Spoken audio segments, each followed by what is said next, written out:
प्रिय छात्रों, किरण क्लासेस वासुदेवन में आपका स्वागत है। मैं ओझा सर आपकी सेवा में उपस्थित हूँ। एक नया विषय हिस्ट्री इतिहास लेकर के आप लोगों के सामने, और इससे जो महत्वपूर्ण प्रश्न मैं खोज करके संकलित किया हूँ वो आप लोग के सामने रख रहा हूँ। ये जो प्रश्न है वो तैयारी 4 के जो परीक्षार्थी हैं, एस्पायरेंट हैं, उनके लिए भी उपयोगी है। बिहार पुलिस के जो कैंडिडेट हैं उनके लिए भी उपयोगी है। रेलवे के जो कैंडिडेट हैं उनके लिए भी है। प्लस में 72वीं बीपीएससी एग्जाम के जो परीक्षार्थी हैं, 72वीं बीपीएससी की जो तैयारी कर रहे हैं प्रिलिमिनरी का, उनके लिए भी खास करके इम्पोर्टेंट है। और इतिहास तो आप जानते हैं कि इतिहास से कोई भी कम्पिटिटिव एग्जाम परीक्षा होती है उसमें इतिहास से प्रश्न जरूर अवश्य रहता है। 20-25 नंबर के सवाल, 20-25 क्वेश्चन जरूर पूछता है। तो हिस्ट्री एक कम्पिटिटिव एग्जाम के लिए बहुत महत्वपूर्ण सब्जेक्ट है, और इसी को ध्यान में रखते हुए हम कुछ प्रश्नों का MCQ मल्टीपल चॉइस क्वेश्चन लेकर के आपके सामने उपस्थित हूँ, जो आपको प्रतियोगी परीक्षा के लिए काफ़ी महत्वपूर्ण है। और मैं आशा करता हूँ कि हो सकता है इससे आपको एक आध दो सवाल घर आ जाए परीक्षा में। तो आइए अपने विषय पर चलते हैं। तो हम गुप्त साम्राज्य, गुप्त काल से संबंधित कुछ प्रश्न संकलित किए हैं, इम्पोर्टेंट प्रश्न गुप्त काल से। तो पहला क्वेश्चन है आपका कि गुप्त वंश का संस्थापक कौन था? गुप्त वंश का संस्थापक कौन था? तो श्री गुप्त थे। श्री गुप्त, यही गुप्त वंश की स्थापना किए थे। कब किए थे? 240 से लेकर के 280 ईस्वी तक। कब? 240 से 280 ईस्वी तक, यानी 40 वर्ष।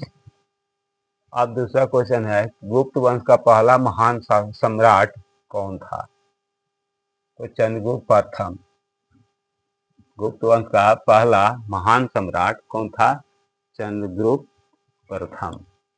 तीसरा क्वेश्चन है आपका, चंद्रगुप्त के बाद समुद्रगुप्त, उन्हीं का भाई था, वो राजा बना। कब बना? 335 ईस्वी में। 335 ईस्वी में। उसके बाद गुप्त काल को भारतीय इतिहास का स्वर्ण युग कहा जाता है। अभी ऐसा भी क्वेश्चन पूछता है कि किस भारतीय इतिहास में किस काल को स्वर्ण युग के नाम से भी जाना जाता है? तो आपका सही आंसर होगा गुप्त काल। स्वर्ण युग क्यों कहा जाता है? कि गुप्त काल में जो भी गुप्त सम्राट हुए उसमें भारत का चतुर्दिक विकास हुआ। किसी भी क्षेत्र में विकास के कोई कमी नहीं थी, हर क्षेत्र में भारत का विकास हुआ। इसीलिए कुछ इतिहासकारों ने इसे स्वर्ण युग माना है। हमारे कुछ इतिहासकारों ने इस काल को, अर्थात गुप्त काल को, स्वर्ण युग माना है। इसीलिए क्वेश्चन आता है कि आपका भारतीय इतिहास में स्वर्ण युग कहा जाता है किस काल को? तो गुप्त काल को, याद रखना है। बहुत इंपॉर्टेंट क्वेश्चन है ये। अगला क्वेश्चन है, भारत का नेपोलियन किसे कहा जाता है? नेपोलियन किसे कहा जाता है? समुद्रगुप्त को। समुद्रगुप्त को। अगला है कि मंदिर बनाने की कला का विकास किस काल में हुआ? गुप्त काल में। गुप्त काल के पहले भारत में मंदिरों का, पूजा स्थलों का उतना विकास नहीं हुआ था जितना विकास गुप्त काल में मंदिर बनवाने के काम में गुप्त राजाओं ने किया। अर्थात मंदिर बनाने का काम बड़े पैमाने पर किया गया। कब किया गया? गुप्त राजाओं ने किया, गुप्त काल में किया। अगला है कि समुद्रगुप्त किसका उपासक था? समुद्रगुप्त किस भगवान की पूजा करता था? भगवान विष्णु का उपासक था वो। 1 नंबर का सवाल MCQ में। आगे है, समुद्रगुप्त ने कितने प्रकार की स्वर्ण मुद्रा जारी की थी? सोने की मुद्रा उस समय चलती थी, पैसा सोना के। तो कुल 6 प्रकार की मुद्रा जारी किया था? कौन? समुद्रगुप्त। तो कभी कभी पूछ देता है कि उन 6 मुद्राओं का नाम क्या है एनसीईआरटी में, किताबों में। तो पहला है गरुड़, धनुर्धर, परशु, अश्वमेध, व्याघ्रहंता, बीना शरण। जिसमें गरुड़ सबसे अधिक प्रचलित स्वर्ण मुद्रा था। स्वर्ण मुद्रा था। कब था? किसके काल में था? समुद्रगुप्त के काल में था। अगला है क्वेश्चन कि गुप्त काल में नालंदा विश्वविद्यालय बना था। तो नालंदा विश्वविद्यालय की स्थापना कौन किया थे? कुमार गुप्त ने की थी। 1 नंबर के सवाल में भी आएगा कि नालंदा यूनिवर्सिटी का निर्माण कौन कराया था? कुमार गुप्त ने। कुमार गुप्त ने। ये याद, आपको नाम याद रखना चाहिए। भी आपका VVI क्वेश्चन है कि नालंदा विश्वविद्यालय की स्थापना कौन किया था? तो कुमार गुप्त ने। अगला क्वेश्चन है गुप्त कालीन चित्रकला का प्रसिद्ध नमूना कौन सा है? तो जैसा कि पहले हम कह चुके हैं कि गुप्त काल के राजा थे, वो उनके समय में भारत का चतुर्दिक विकास हुआ था। कोई कोना विकास से अछूता नहीं था। तो चित्रकला में भी आगे था गुप्त काल के राजाओं। तो अजंता की गुफा जो है वो गुप्त काल में ही बना था।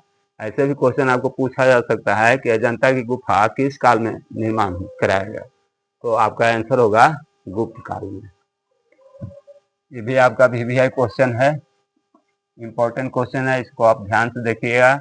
आगे बढ़ते हैं। चंद्रगुप्त विक्रमादित्य का शासन काल में कौन सा चीनी यात्री भारत आया था?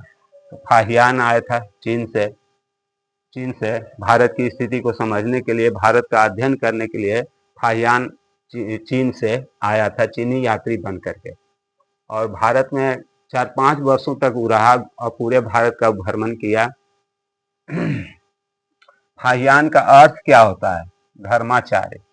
अर्थात तो धर्माचार्य भी था, मैंने धार्मिक के बारे में उसको अधिक ज्ञान था कहिए, या धर्म के बारे में गहरा अध्ययन उसका था, इसलिए उसका धर्माचार्य नाम पड़ा। और धर्माचार्य को चीनी भाषा में फाहियान कहा जाता है। चीनी भाषा में फाहियान कहा जाता है और हमारे भारत में धर्माचार्य कहा जाता है। अगर आगे बढ़ते हैं, चंद्रगुप्त विक्रमादित्य के 9 रत्न कौन कौन थे? ये भी सवाल पूछा जा सकता है। तो कालिदास जो प्रसिद्ध कवि थे, संस्कृत साहित्य के, इन्हीं के शासन काल में थे। आर्यभट्ट महान विद्वान, ये वैज्ञानिक जो सबसे पहले यही पता लगा है कि पृथ्वी जो है सूर्य के चारों तरफ चक्कर लगाती है। इसका खोज कौन किया था? आर्यभट्ट ने। सबसे पहले ये आदमी है आर्यभट्ट जो बताया कि सूर्य नहीं घूमता है, पृथ्वी सूर्य के चारों तरफ चक्कर लगाती है। उसके बाद दूसरा अगला नवरत्न थे वाराह मिहिर, विद्वान थे। किस विषय का? तो वनस्पति शास्त्र और भूगोल के विद्वान थे। वाराह मिहिर चंद्रगुप्त विक्रमादित्य के इस दरबार में सब रहते थे। और ब्रह्मगुप्त और धन्वंतरी वैद्य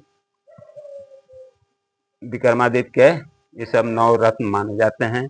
इनका भी नाम याद रखिएगा। आगे बढ़ते हैं। गुप्त राजाओं ने मगध पर कितने वर्षों तक राज किया? लगभग 200 वर्ष।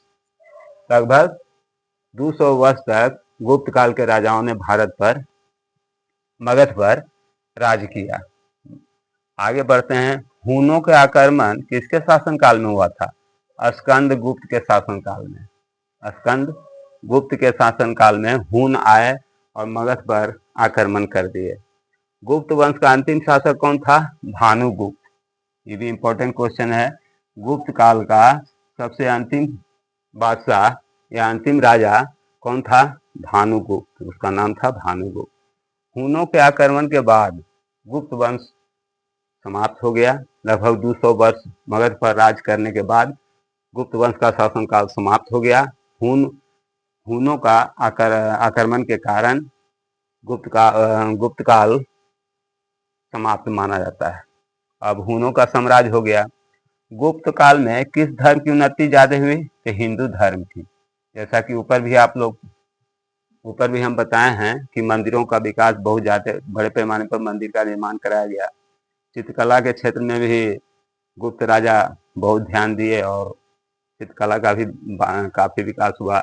और इसका प्रत्यक्ष उदाहरण आज भी अजंता की गुफा में देखने को मिलता है। चित्रकारी में बहुत प्रसिद्ध है अजंता की गुफा, और इस गुफा का निर्माण गुप्त काल में ही हुआ था। चलिए आगे बढ़ते हैं। इसके बाद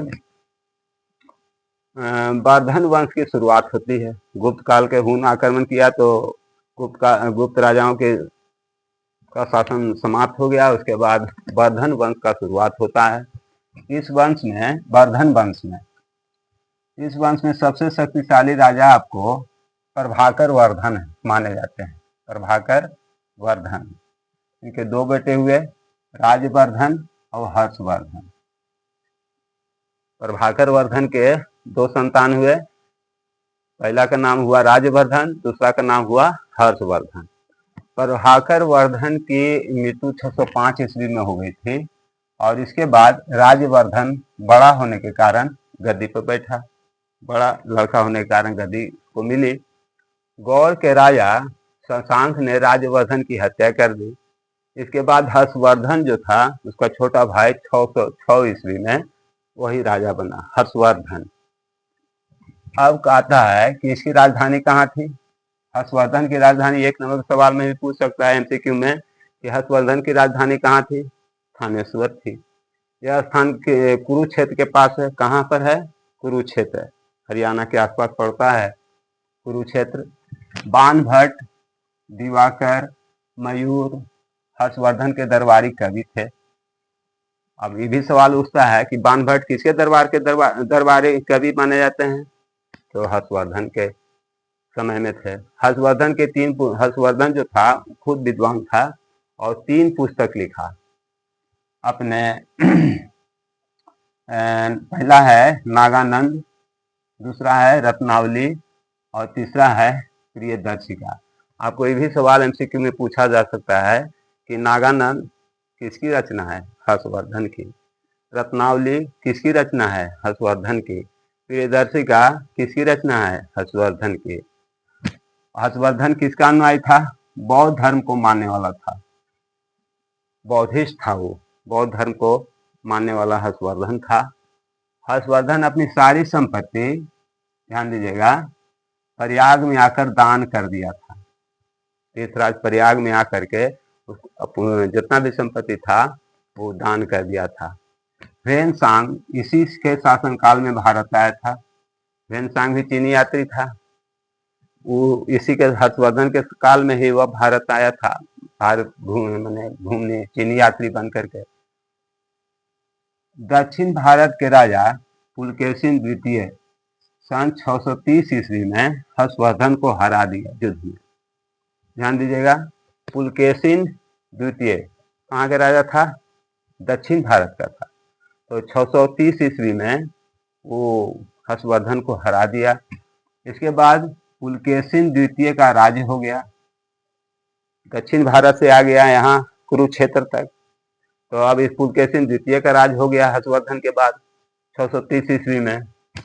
अब यह चालुक्य वंश से था। पुलकेशिन द्वितीय किस वंश से था? चालुक्य वंश। ये भी सवाल आएगा आपका कि पुलकेशिन द्वितीय किस वंश का शासक था? तो चालुक्य वंश का।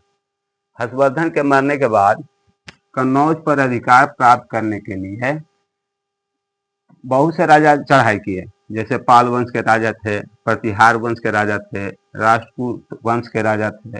इन्होंने भी काफी संघर्ष किया कि हम कन्नौज पर अधिकार कर लें, कन्नौज को जीत लें।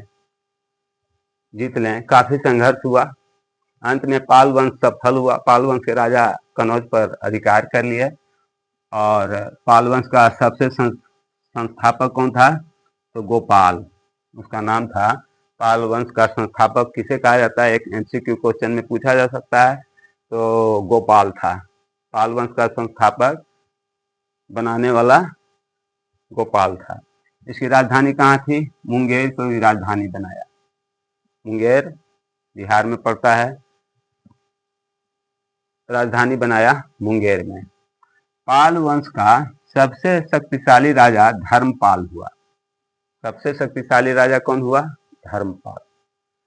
और विक्रमशिला विश्वविद्यालय की स्थापना, भागलपुर में जो विक्रमशिला विश्वविद्यालय पहले था, उसकी स्थापना धर्मपाल ने की थी। ये VVI क्वेश्चन है आपका, बहुत इंपॉर्टेंट क्वेश्चन है कि विक्रमशिला विश्वविद्यालय को बनाने वाले कौन थे? आपका सही आंसर होगा धर्मपाल। धर्मपाल किस वंश से था? पाल वंश से। पाल वंश से। पाल वंश का सबसे संस्थापक कौन था? तो गोपाल था।